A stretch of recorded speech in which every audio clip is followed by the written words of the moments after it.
ధర్మపురి అనే గ్రామంలో సత్యనారాయణ అనసూయమ్మ దంపతులు నివసిస్తూ ఉండేవాళ్ళు. వాళ్లకు ఒక్కగానొక్క కూతురు. తన పేరు రాధ. రాధను పక్క గ్రామంలో ఉండే సురేష్కిచ్చి పెళ్లి చేశారు రాధ తల్లిదండ్రులు. రాధ పెళ్ళైన 2 నెలలకే సంక్రాంతి పండుగ వచ్చింది. పెళ్ళైన తర్వాత వచ్చిన మొట్టమొదటి పండుగ కావడంతో కూతురును అల్లుడిని ఇంటికి రమ్మని పిలిచాడు సత్యనారాయణ. ఇక అనసూయమ్మ పండగకు ఇంటికి వచ్చిన తన కూతురికి అల్లుడికి అనేక రకాల పిండి వంటలతో విందు భోజనం ఏర్పాటు చేసింది. సురేష్ తన అత్తగారింట్లో 2 రోజులు హాయిగా గడిపాడు. ఇక సత్యనారాయణ అల్లుడికి కూతురుకు కొంత డబ్బు, కొత్త బట్టలు కానుకగా ఇచ్చాడు. అవి తీసుకున్న వాళ్ళిద్దరూ సంతోషంగా వాళ్ళ ఊరికి తిరిగి వెళ్ళిపోయారు. ఇక సరిగ్గా వారం రోజుల తర్వాత ఉన్నట్టుండి రాధ పుట్టింటికి వచ్చింది. రాధను చూస్తూనే అనసూయమ్మ కంగారుగా, అదేంటే రాధా, ముందు కబురైనా చేయకుండా ఇలా హఠాత్తుగా ఊడిపడ్డావు? అదీగాక ఈ సాయంకాలం వేళ అల్లుడు గారు కూడా లేకుండా ఒంటరిగా ఎలా వచ్చావే? కొంప తీసి అల్లుడు గారితో గొడవ పడలేదు కదా? అబ్బా, నువ్వు అనుకుంటున్నట్టు అక్కడ ఏం జరగలేదు లేవే. నాకు కాస్త డబ్బు అవసరం పడింది. ఆయన అడిగితే ఇవ్వనన్నాడు. అందుకే ఆయన మీద కోపంతో ఇలా వచ్చా. సరే, ముందైతే నువ్వు ఇంట్లోకి పదా అని తల్లి కూతుర్లిద్దరూ ఇంట్లోకి వెళ్ళిపోయారు. కొద్దిసేపు తర్వాత, ఇప్పుడు చెప్పే రాధా, ఏంటి విషయం? నాకు అర్జెంటుగా 1000 రూపాయలు కావాలమ్మా. ఏంటి, 1000 రూపాయలా? అంత డబ్బు నీకెందుకే? మొన్న పండక్కి ఇక్కడికి వచ్చి మా ఇంటికి వెళ్ళానా, మా పక్కింట్లోకి కొత్తగా ఒక తిప్పులాడి వచ్చింది. దాని పేరు సీత. దానికే నగలున్నాయన్నట్టు వంటి నిండా వేసుకొని ఓ తిప్పుకుంటూ తిరుగుతుంది. మా వీధిలో వాళ్ళందరూ అది వచ్చే వరకు నన్నే అంతగత్తా అని పొగిడారు. అది వచ్చినప్పటి నుండి నన్ను పట్టించుకోవడమే మానేసి బెల్లం చుట్టూ ఈగల్లాగా అందరూ దాని చుట్టే తిరుగుతున్నారు. నాకు ఒళ్ళు మండిపోతుంది. అందుకే 1000 రూపాయలతో నగలు చేయించుకొని అవి వేసుకొని వాళ్ళందరినీ నా చుట్టూ తిప్పుకుంటా. ఆ సీత తిక్క కూడా కుదురుతుంది. బాగుందమ్మా సంబరం. పులిని చూసి నక్క వాత పెట్టుకోవడం అంటే ఇదేనేమో. ఆ సీతతో నీకు పోటీ ఎందుకే? ఇలా వేరే వాళ్ళను చూసి గొప్పలకు పోతే చివరకు నీకు మిగిలేది చిప్పలే. నేనేం నక్కనో కుక్కనో కాదు. అయినా ఈ సోదంతా నాకెందుకు? నాకిప్పుడు 1000 రూపాయలు కావాలి. ఇస్తావా లేదా? మొన్న పండక్కే కదే మీ నాన్న మీకు డబ్బులు ఇచ్చింది. అయినా నా దగ్గర చిల్లి గవ్వ లేదు. సమయానికి మీ నాన్నగారు కూడా ఊర్లో లేరు. ఉన్నా నువ్వు అడగగానే డబ్బులు ఇవ్వడానికి మన పెరట్లో ఏం డబ్బులు కాసే చెట్టు లేదు. అయితే నువ్వు డబ్బులు ఇవ్వనంటావు అంతేనా? సరే మరి, నేను ఇక బయలుదేరుతా. ఏంటే, ఈ అర్ధరాత్రి వెళ్తావా? అది కూడా ఒంటరిగా? నేను అడిగిన డబ్బుని ఇవ్వనప్పుడు నేను ఒక్క క్షణం కూడా ఇక్కడ ఉండను. నేను వెళ్ళిపోతున్నా. ఒసేయ్, నీ ఆవేశం తగ్గించుకొని నా మాట కాస్త విను. ఇప్పటికే చీకటి కావచ్చింది. నువ్వు వెళ్ళాల్సింది ఆ అడవి దారిలో. ఆ అడవిలో ఉండే పాడుబడ్డ బావిలో ఒక రాక్షసుడు, మర్రి చెట్టు పైన మరొక రాక్షసుడు ఉన్నారట. ఈ ఊర్లో వాళ్ళందరూ రాత్రి వేళ అడవిలోకి వెళ్ళడానికే భయపడుతున్నారు. నా మాట విని రేపు ఉదయాన్నే వెళ్దూలే. ఇలాంటి గాలి కబుర్లు నేను నమ్మను గాని నేను వెళ్తున్నా. ఒసేయ్, ఆగవే, నా మాట విను అని అనసూయమ్మ ఎంత ఆపినా ఆగకుండా రాధ ఆ అడవి దారిలోనే వాళ్ళ ఊరికి బయలుదేరింది. భగవంతుడా, ఎంత చెప్పినా ఈ పిల్ల నా మాట పట్టించుకోకుండా వెళ్ళింది. ఇప్పుడు ఏం జరుగుతుందో ఏంటో, నాకైతే కాలు చేతులు ఆడట్లేదు అని అనసూయమ్మ అక్కడ భయపడుతూ ఉండగా, ఇక్కడేమో రాధ అడవిదారిలో నడుచుకుంటూ వెళ్తూ ఉంది. ఉన్నట్టుండి దూరంగా రాధకు ఒక నక్క అరుస్తున్న శబ్దం వినిపించింది. దాంతో భయపడిపోయిన రాధ, అమ్మో, ఈ చీకట్లో ఈ అడవిదారిలో వెళ్ళడం ప్రమాదంలా ఉందే. ఈ రాత్రికి ఇక్కడే ఎక్కడైనా పడుకొని రేపు ఉదయాన్నే వెళ్ళడం మంచిదేమో. అని అనుకొని అక్కడ దగ్గరలో ఉన్న ఒక గుహలోకి వెళ్ళి పడుకుంది. అలా పడుకుందో లేదో రాధకు ఆ గుహలోంచి సింహం అరుపు వినిపించింది. దాంతో ఉలిక్కిపడి నిద్రలేచింది రాధ. ఓరి భగవంతుడా, ఈ గుహలో సింహం ఉన్నట్టుందే. నేను ఇక్కడే పడుకుంటే ఖచ్చితంగా ఈ సింహానికి పలహారం అయిపోతా. దీనికన్నా ఉన్నాయో లేవో తెలియని ఆ దయ్యాల దారిలో ఇంటికి వెళ్ళడం మంచిదేమో అని రాధ అక్కడి నుండి లేచి మళ్ళీ అడవిదారిలో వెళ్తూ ఉండగా రాధకు వాళ్ళ అమ్మ చెప్పినట్టుగానే ఒక మర్రి చెట్టు, ఒక పాడుబడ్డ బావి కనిపించాయి. అవి చూస్తూనే రాధ భయపడిపోయి అక్కడే ఉండిపోయింది. రాధ చూస్తూ ఉండగానే మర్రి చెట్టు పైనుండి ఒక రాక్షసుడు, ఆ పాడుబడ్డ బావి లోపల నుండి మరొక రాక్షసుడు బయటికొచ్చారు. వాళ్ళను చూసిన రాధ, వామ్మో, ఈ అడవిలో రాక్షసులు ఉన్నారన్నది ఒట్టి పుకారనుకున్నా. వీళ్ళు నిజంగానే ఉన్నారే. నా పరిస్థితి ఏంటి ఇలా అయిపోయింది? ఛ, అమ్మ మాట వినుండాల్సింది అని అనుకుంటూ ఉండగా ఒరే నల్లోడా, చెప్పరా తెల్లాడా. ఈ రోజన్నా ఒప్పుకుంటావా నేనే గొప్పవాణ్ణని? ఎందుకు ఒప్పుకోవాలరా తెల్లాడా? ఎందుకంటే నేను నీకన్నా తెల్లగా అందంగా ఉంటాను కాబట్టి. నీ ముఖం గోడకు సున్నం కొట్టినట్టు నీది ఒక కలరేనా? ఒక్కసారి ఎండలోకి వెళ్ళొస్తే నీ కలర్ నల్లగా మారిపోతుందిరా. అదే నన్ను చూడు, నా కలర్ చూడు, గ్యారంటీ కలర్ రా. అందుకే నీకన్నా నేనే గొప్ప. ఒరే నల్లోడా, నేను నీకన్నా ఎత్తులో ఉంటానురా. అయితే ఏంటిరా తొక్క? నువ్వు ఉండే చెట్టుకు నీళ్ళు నేనుండే నీళ్ళ నుండేరా వచ్చేది.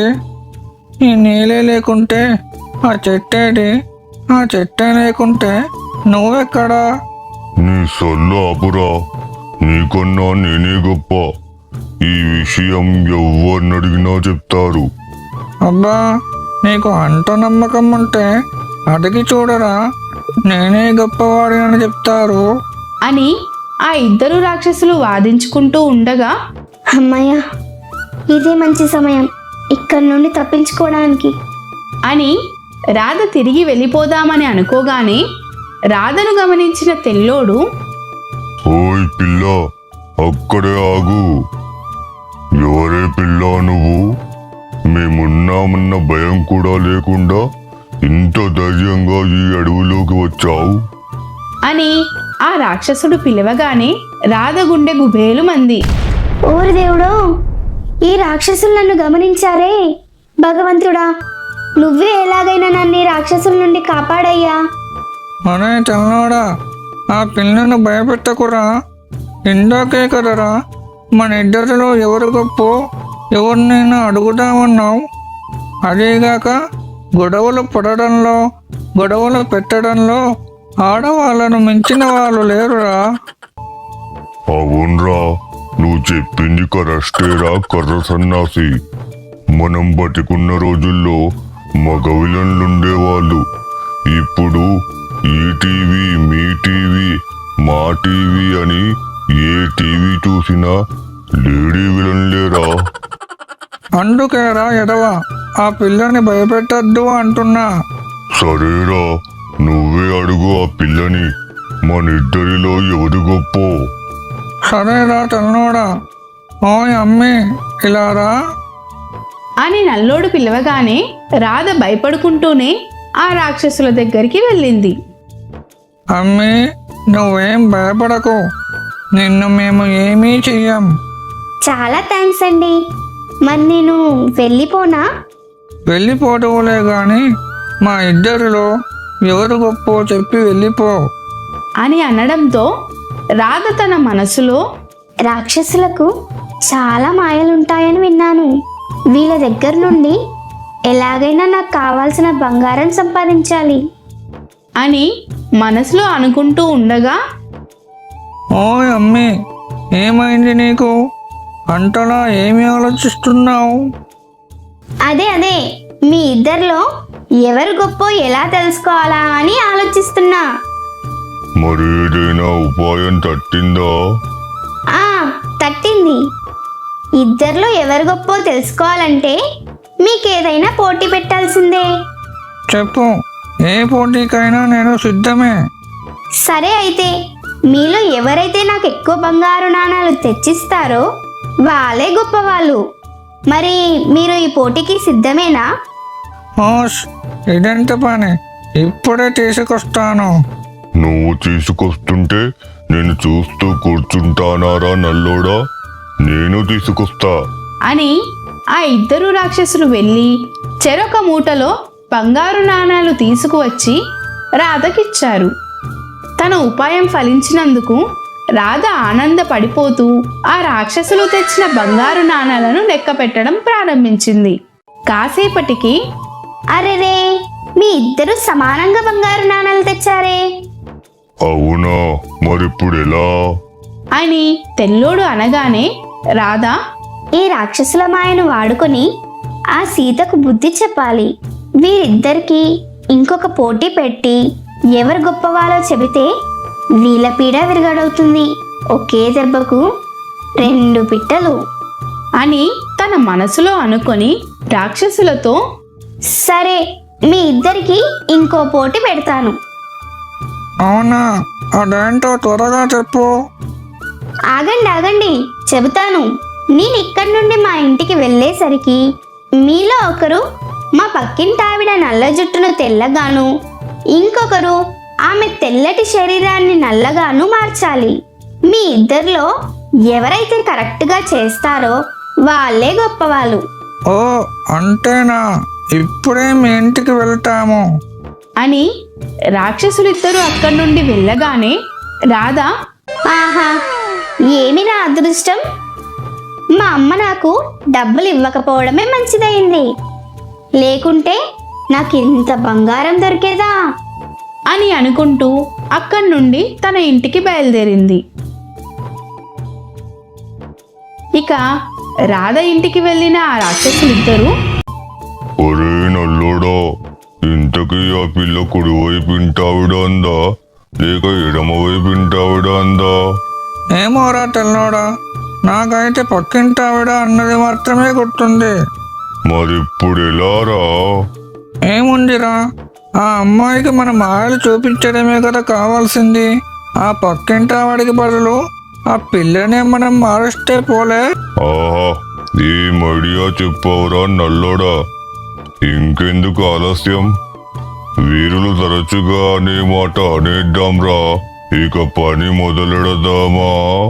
అని రాక్షసులిద్దరూ సీతకు బదులుగా నల్లగా ఉన్న రాధ జుట్టును తెల్లగాను, తెల్లగా ఉన్న ఆమె శరీరాన్ని నల్లగాను మార్చేశారు.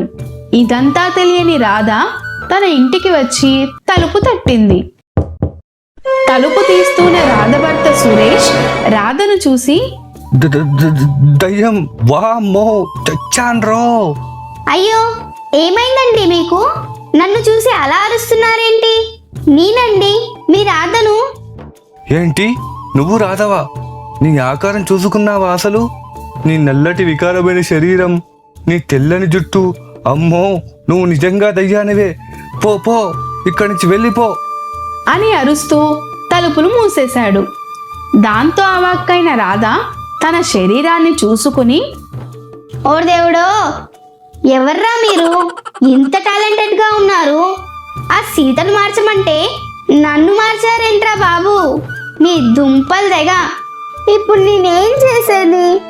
ఆ సీత నాశనం కోరుకొని ఇప్పుడు నేను నాశనం అయిపోయాను. అప్పటికి అమ్మ చెబుతూనే ఉంది ఎవరి మీద అసూయ పడవద్దని. నేను వింటేగా, నా అసూయ వల్లే నాకు ఇలాంటి పరిస్థితి దాపరించింది.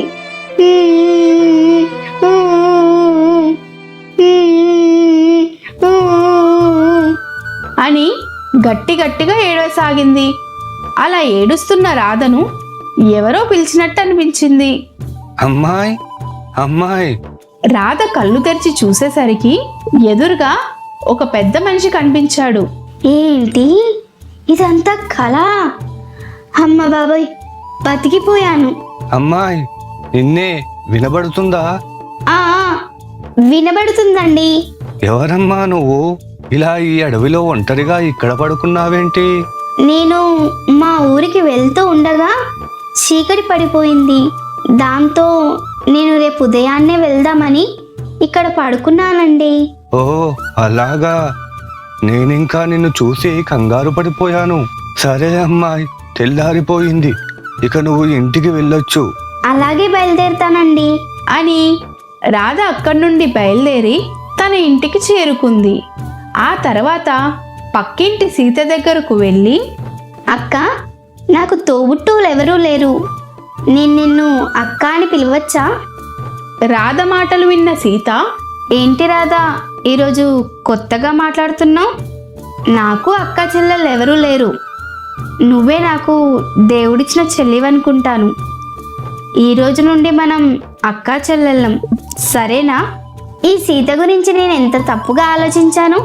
ఛీ, తలుచుకుంటే నా మీద నాకే అసహ్యం వేస్తుంది.